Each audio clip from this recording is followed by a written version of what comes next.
Antes de comenzar estos relatos, me gustaría presentarme.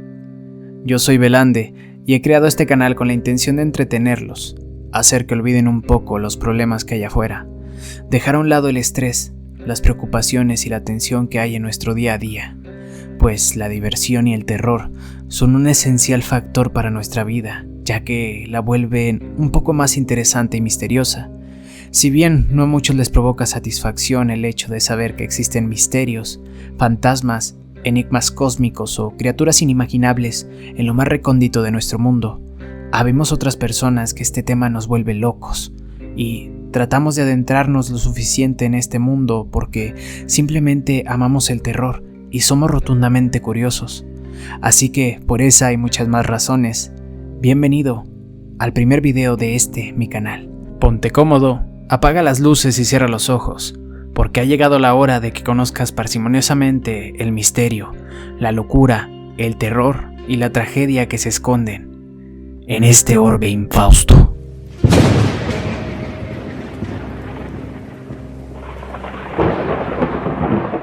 Cuando caminaba de regreso a mi casa en aquel 2 de noviembre del 2017, presencié algo que tiempo después tendría repercusiones en mí, otorgándome la desdicha de temerle a la oscuridad.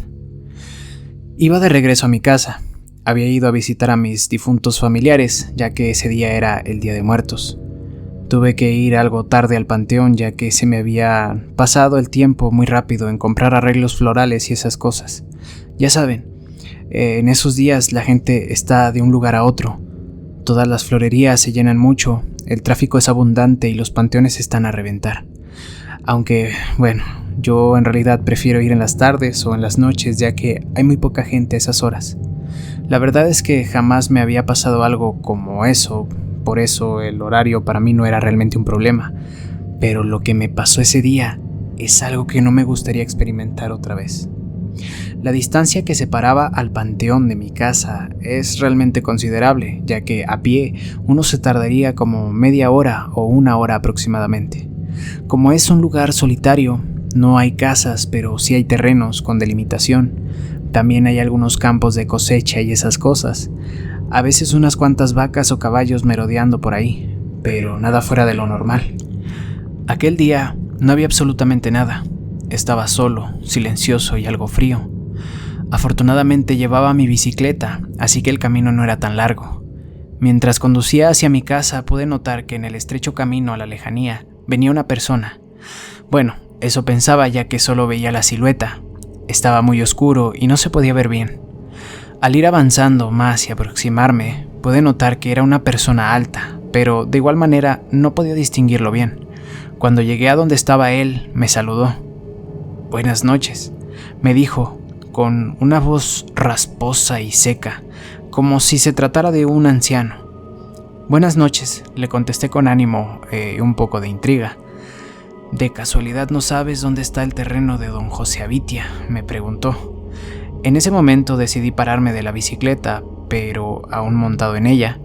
No estaba seguro de quién era don José Avitia, a pesar de que el lugar donde vivo es muy pequeño, no tenía idea de quién era. «No sabría decirle, don. Acá hay muchos terrenos, pero la verdad es que no conozco a nadie que se llame así». Entonces el señor se dio la vuelta y sin decir nada más, siguió su camino. Yo me desconcerté un poco, ya que lo normal sería decir gracias o algo por el estilo. Me pareció un poco grosero, pero de igual manera no le di tanta importancia. No había podido verle bien la cara y menos el cuerpo, solo sé que llevaba una especie de saco o gabardina larga, que cubría completamente su cuello. Eso sí, el señor se veía muy alto, quizá unos 2 metros aproximadamente, pero es todo lo que pude distinguir porque de verdad estaba muy oscuro y no llevaba ninguna linterna, solo la luz de la luna que guiaba mi camino. Cuando me puse en marcha y avancé unos cuantos metros, pude escuchar unos extraños ruidos que se acercaban a mí. De repente sentí un extraño escalofrío en mi espalda. Los pasos me alertaron. Giré la cabeza hacia atrás mientras aún pedaleaba, solo para ver el origen de esos pasos. Pensé que quizá era de algún animal, una vaca o un caballo que anduviera merodeando por ahí cerca, pero cuando volteé, me llevé el peor susto de mi vida. El hombre que había visto hace unos minutos, ahora venía detrás de mí, corriendo de una manera tan inhumana y siniestra que no encuentro palabras para describirlo. Sus brazos eran considerablemente largos, pero su cuello, por Dios, no puedo olvidar su cuello, era inquietantemente delgado y largo, y su cabeza era de igual manera grande, con un cabello negro y desaliñado. Era una figura totalmente macabra.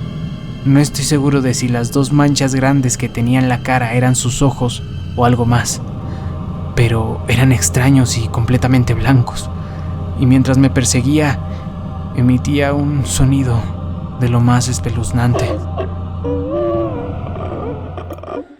No sé cómo ni de dónde saqué más fuerzas para pedalear tan rápido, pero algo en mi interior hizo que mi cuerpo simplemente se moviera por sí solo y se alejara de esa criatura. Al avanzar con adrenalina y miedo, volví a voltear para verificar si aún estaba atrás de mí, pero no había absolutamente nadie.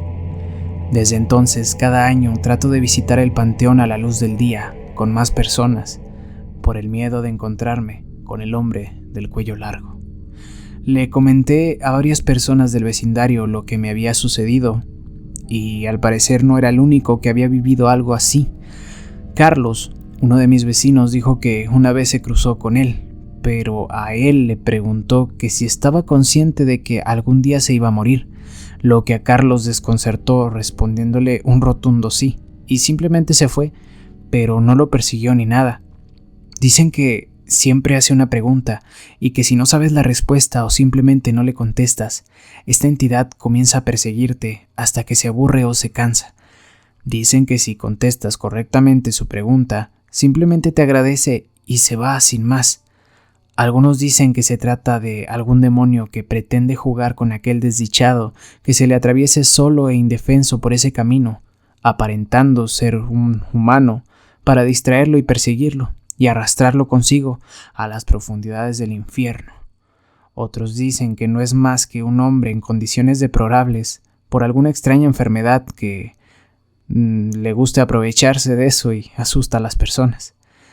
Y algunos otros dicen que se trata de un alma en pena que quizá fue asesinada por no haber respondido correctamente una pregunta. De todos modos, nadie sabe la verdad, solo son teorías. Y dime, ¿tú cuál crees que sea la verdad?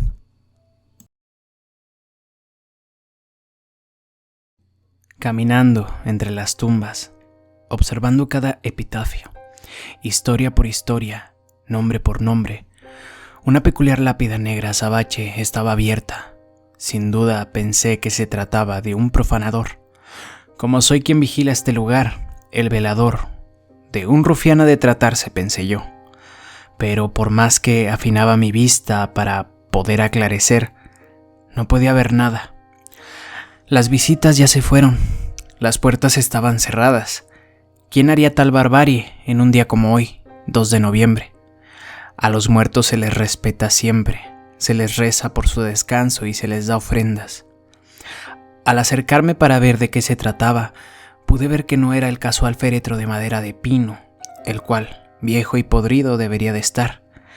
Era más bien como un gran pedazo de metal enterrado en el suelo, forrado de rojo en su interior, pero este tenía muchas joyas que parecían ser muy anticuadas. Aquel que trataba de hurgar y hurtar, ¿se fue con las manos vacías o había más riqueza?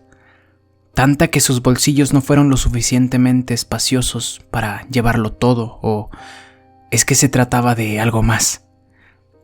¿Quién hubiera imaginado tal desdicha que muy pronto entendería a la perfección aquel evento enigmático?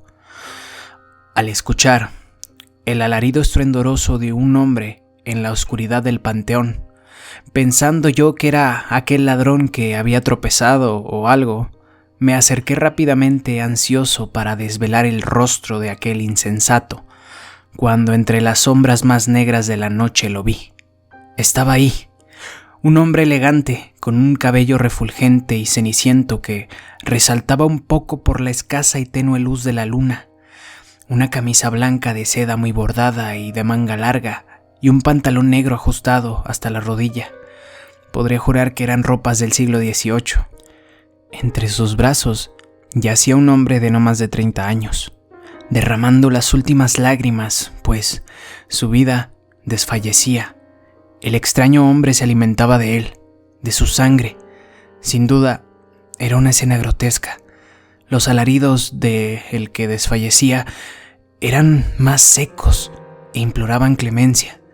Yo, que estaba inerte, sorprendido por aquella figura humana que parecía ser más un monstruo, pero su atractivo me tenía pasmado, cautivado. Mi cuerpo ya no era mío, ahora estaba siendo víctima de algo que estaba fuera de mi comprensión, algo sobrenatural. Cuando pude moverme un poco para poder escapar sin que esa criatura se diera cuenta, infortunado fui al pisar un arreglo floral artificial que estaba en el suelo, desprendido. Al bajar mi mirada y ver la torpeza de mis pies, nuevamente levanté la mirada solo para encontrarme con los siniestros ojos carmesí que me acechaban a no más de 5 metros de mí. Pude ver su rostro pálido, su pálida lengua danzar entre sus afilados colmillos, cubiertos de la sangre de aquel hombre que había sido su víctima anteriormente, y sus pálidos dedos tratando de alcanzarme, pues ahora se dirigía hacia mí, lentamente, con elegancia y un hambre voraz. Cuando pude activar nuevamente mis extremidades, no pensé en más que correr, no mirar atrás, no dudar. Si dudaba, moría. Y así fue. Como de alguna manera salí despavorido del panteón, desconcertado, sorprendido y sobre todo traumatizado. Desde entonces no he vuelto a visitar ese lugar, y aunque la duda inquietante me hostiga cada día, temo decir que no soy lo suficientemente valiente como para tratar de entender y encarar qué fue aquello y cómo es que algo así es posible. Sin duda, nuestro mundo está lleno de secretos e infinidad de historias, y por ello sé que lo que estuvo a punto de convertirme en su cena no era nada más ni nada menos que un vampiro. Y si estoy vivo, fue porque probablemente él decidió dejarme ir. Quizá había tenido suficiente con aquel hombre o no lo sé. Pero en las noches, a veces sueño con él y me dice que tiene mucho frío.